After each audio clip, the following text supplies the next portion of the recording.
అందరికీ నమస్కారం. అమ్మా ప్రసాద్.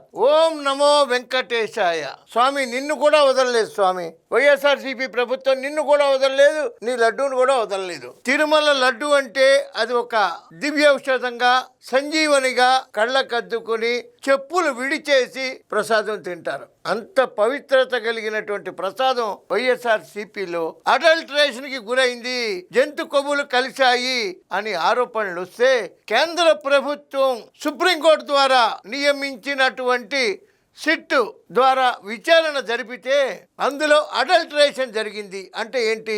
విషపూరిత రసాయనాలు కలిశాయి దాంట్లో, నెయ్యిలో. ఇన్ని కోట్ల ఆదాయం వచ్చి ఇంత సంపన్నమైనటువంటి శ్రీ వెంకటేశ్వరుడికే వైఎస్ఆర్సీపీ బాధలు తప్పలేదు. సామాన్య మానవులు ఎంతండి? దేవుణ్ణే వదలలేరా? దేవుడు అంటే భక్తి లేకపోవచ్చు, భయమైనా ఉండాలి కదా. ఈ ఘీ అడల్టరేషన్, సింథటిక్ ఘీ అంటే మీరు ఎవరైనా గూగుల్లో చదువుకున్న వాళ్ళు కొడితే తెలుస్తుంది. కెమికల్స్ కలిసి ఆ అవసరమే వచ్చింది. ఇదేం కర్మ అండి? శ్రీ వెంకటేశ్వరుడు ప్రసాదానికి అంటే అవినీతి చేయడానికి శ్రీ వెంకటేశ్వరుడు దొరికాడా? శ్రీ వెంకటేశ్వరుడు లడ్డుగా?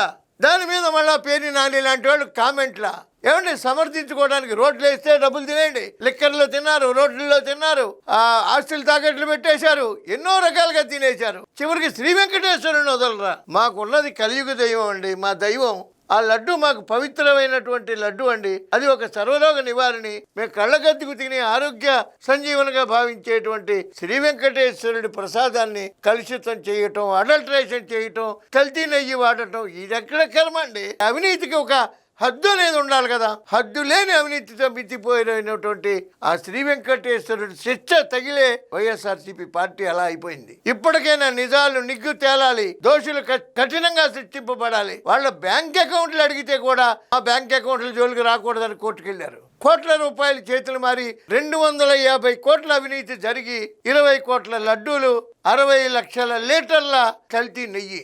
ఏమి సార్ ఇది? ఇది ఎక్కడ అన్యాయం అండి? హిందువులు, ప్రతి హిందువు కూడా నిలబడి వైఎస్ఆర్సీపీని ప్రశ్నించాలి. ఆ రోజు రావాలి. ఆంధ్రప్రదేశ్, 2 తెలుగు రాష్ట్రాల ప్రజలు కూడా, హిందువులందరూ ఏకమై ఇది ప్రశ్నించి తీరాలి. ఇది చిన్న విషయం కాదు, చాలా పెద్ద విషయం, చాలా పెద్ద విషయం.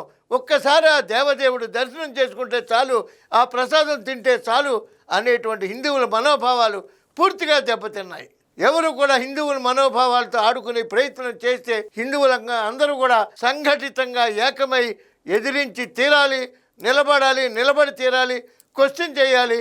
హిందువులారా ఏకం కండి.